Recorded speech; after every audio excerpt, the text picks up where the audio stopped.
This is Craig Brown, and welcome to Passages. Passages is a space to explore Bible passages used for preaching, reflection, and prayer. My hope is that Passages will shine a unique light on text used for preaching at the First Free Methodist Church of Seattle, or anyone looking to dive deeper into the Bible. Today's passage is Mark chapter 2, verses 23 to 28. It's the basis for the sermon at First Free Methodist Church on February 23, 2025. It's part of our series called This is the Way, the Path of Following Jesus. Let's hear the passage beginning at the 23rd verse of the second chapter of the Gospel according to Mark. I'll be reading from the New American Standard Bible in its 2020 revision. So let's hear the story as Mark tells it. And it happened that he was passing through the grain fields on the Sabbath, and his disciples began to make their way along while picking the heads of grain. The Pharisees were saying to him, "Look, why are they doing what is not lawful on the Sabbath?" And he, Jesus, said to them, "Have you never read what David did when he was in need, and he and his companions became hungry? How he entered the house of God in the time of Abiathar, the high priest, and ate the consecrated bread, which is not lawful for anyone to eat except the priests. And he also gave it to those who were with him." Jesus said to them, "The Sabbath was made for man, not man for the Sabbath. So the Son of Man is Lord, even of the Sabbath." This text in Mark's Gospel highlights Jesus' encounter with the Pharisees, and in this case, representing his obedience to Jewish law. In these first two verses 23 and 24, let's just look at kind of the cause and effect of how this situation comes to be. Now, Mark showcases early in his Gospel two stories of Jesus' identity and his relationship to Jewish law. This is the first of those stories, and the second, which follows, is the story of the man with a withered hand who is healed in the synagogue on a Sabbath. Both these incidents, both of these happen on the Sabbath day, which, of course, is Saturday. So there is scriptural code for Sabbath keeping defined in the law. So you can find that in the Bible, in the Torah. Find it in the book of Exodus. You can also find laws about it in Numbers. You can find information about it in Leviticus and, of course, in Deuteronomy. But in both cases of this situation that's before us, there's more to it than just what's recorded in the law, whether it's the man with the withered hand or this teaching on the Sabbath. There was a Jewish teaching or a body of Jewish enhancement to the law, we could say, or probably better yet, explanation of the law that defined some additional practices that were required. And in this case, there was a set of practices that were commonly held about how one was to observe the Sabbath. So in this particular episode, Jesus' disciples are picking grain on a Sabbath. They do so as they walk through a field. So the issue here is not the picking of the grain. It's the picking of that grain and then rubbing it in their hands to remove the chaff, and then eating the grain itself. This is forbidden under Sabbath law, and it's specifically forbidden by that extended teaching that was, I don't want to say added, but kind of explained on top of the original Sabbath code in Scripture. For example, Deuteronomy chapter 23, verse 25 says, "When you go into your neighbor's standing grain, you may pluck ears with hands." So the issue isn't the picking of the grain. The Pharisees, in this case, rabbis who were devoted to the study and teaching of Jewish law, they object to what the disciples had been doing. Remember, it's not the picking of the grain. It's the rubbing of the heads of grain in their hand to separate the wheat from the chaff. The Pharisees, to be clear, are not wrong. It is unlawful to do what they're doing. The disciples are breaking the Sabbath law. There is no objection here on this front. But it opens up a key passageway to us. The law seldom looks to the intent of the heart, The law seldom looks to the intent of the heart. Mark offers this story with unique detail that this same story in the Gospel of Matthew and Luke do not include. And based on what's here, we see the disciples picking and eating grain. Notice that throughout the entire story, Jesus isn't mentioned until he speaks to the Pharisees. And it says, Jesus said to them. Yet the Pharisees, even though they see his disciples doing this, they confront him. Did the disciples have ill intent? In other words, was the goal of their action to violate Jewish law? Or was it just to get some food? In all of the Gospels, all of which were written after Paul's letters, we see this question again and again. The Gospels tell us of this confrontation that Jesus has with religious leaders about the relationship of his followers to Jewish law.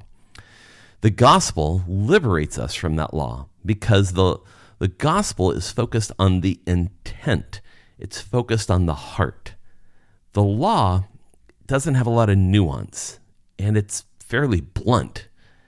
It rarely can separate intent from action. As the Apostle Paul might say to us, the best thing the law can do is that it cries foul.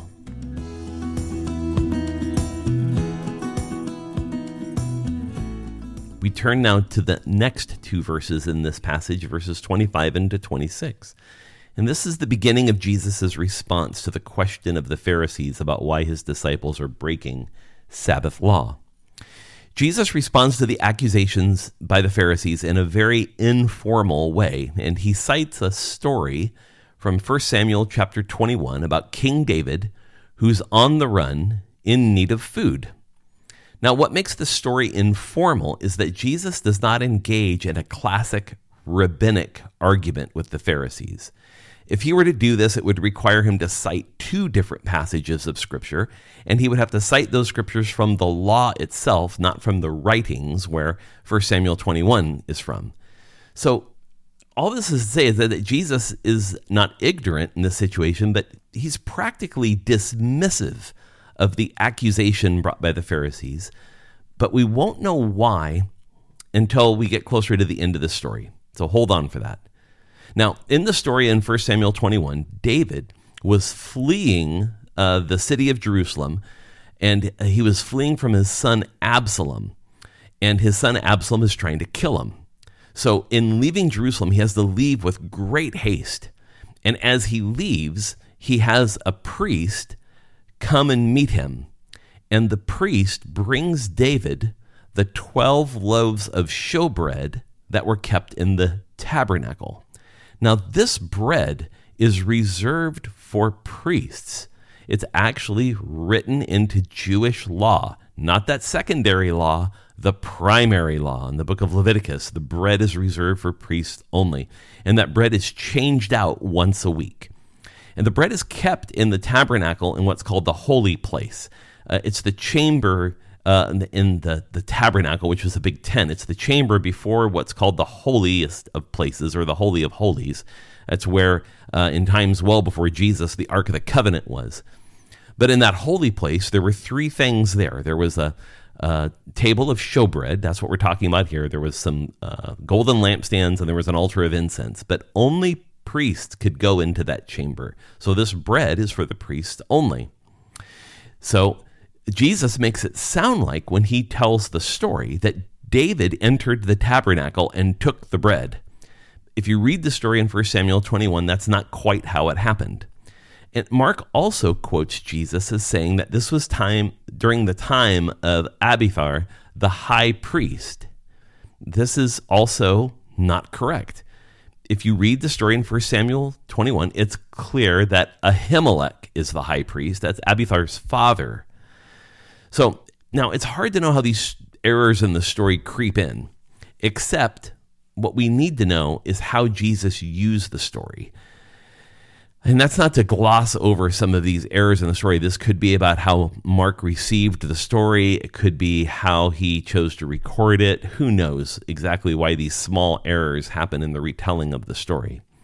But suffice to say this is the key that Jesus is driving into in this story in 1 Samuel 21. It says that David ate the consecrated bread. The issue here is not who took the bread, how they got the bread, but what they did with the bread. What did David do with it? He ate the bread that only the priests were to eat. This is clearly, as I said, part of Jewish law. And then David gave it to his companions on top of that. So the details about how the bread came to David or who the high priest was actually matters quite little. Jesus' point is that David flagrantly violated the clear commandment of Jewish law. In a moment, we're going to see where this goes. But before we get there, let's talk about another key passageway. And it's this: being human in the best way is God's call for us. In this story that Jesus tells from 1 Samuel 21, we see human need intersecting and even colliding with codified law. There is no question that David broke Jewish law by eating the bread that is reserved for priests. So the question comes to us then is, when human need collides with codified law, what matters most? Does religious law always bend to human need? The foundations of Jesus' teaching, even in Mark's gospel here, are becoming clearer. The law is designed to restrain actions born of evil. Now, as mentioned earlier, what happens when the intent, at least in David's case, is survival? What if the intent is born out of an emergency or a crisis? Does the law still apply in that circumstance? God's work among us is not conformity to the law. It is conformity to the very likeness of Jesus. He is, as Son of Man, a title he's going to use here in a moment, the perfection of being human. God is putting that very nature into each of us.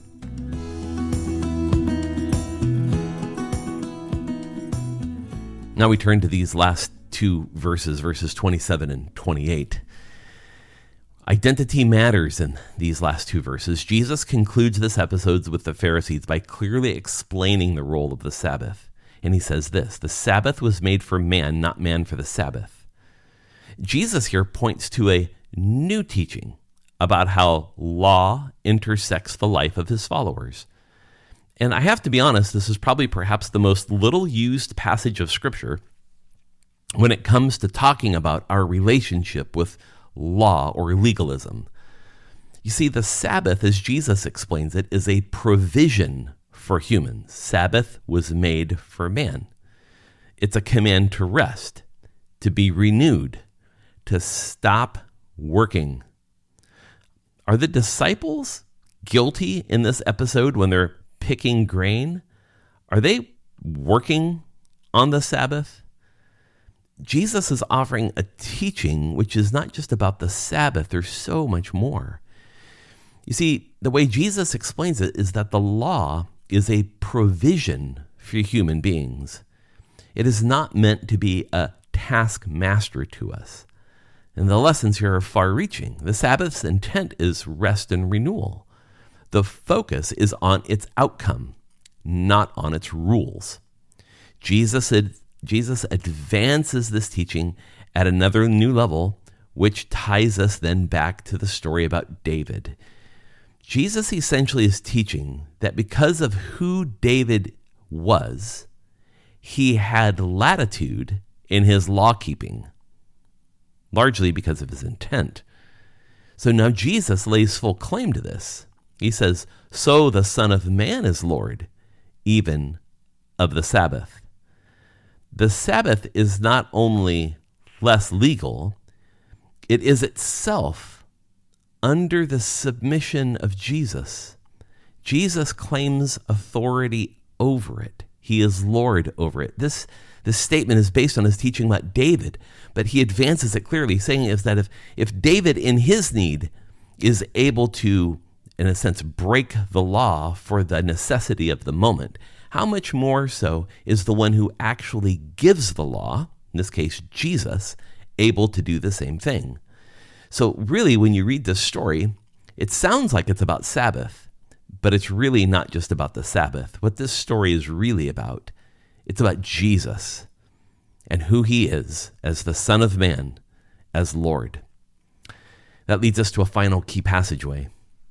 Jesus' lordship must come to every part of our life. Jesus' lordship must come to every part of our life. This key passageway may sound like a leap, but it's really grounded in this text. The Pharisees are concerned with keeping the law, with the one who gives the law being secondary. They're concerned about the law, not the one who gives it. So Jesus explains that in a very direct way. He is the one with authority over the Sabbath. What matters most, the law or the lawgiver? So fixing our life on Jesus and his lordship is what frees us from the law. We need to concern ourselves with God's work of forming Jesus's heart within us. Period. Hard stop. So this isn't a matter of just ignoring the law and going about whatever we want to do. Oh no. This is about recognizing that if our heart and our life are submitted to the lordship of Jesus Christ in every way, he is being formed in us. And that means obedience to the law doesn't matter, because our heart is perfectly aligned with the Lord, who leads us into the perfect law, if you will. If you have comments or reflections, I'd love to hear from you. Please visit my website, revcraig.com, click on News in the upper right-hand corner, and then on the drop-down menu, select Podcasts, and then click on this week's episode. Then you can leave a comment. Also encourage you to visit our church's website at ffmc.org to learn more about Free Methodism and how you can connect with our community. For now, I bid you all grace. Thanks for listening, and we'll see you again next time.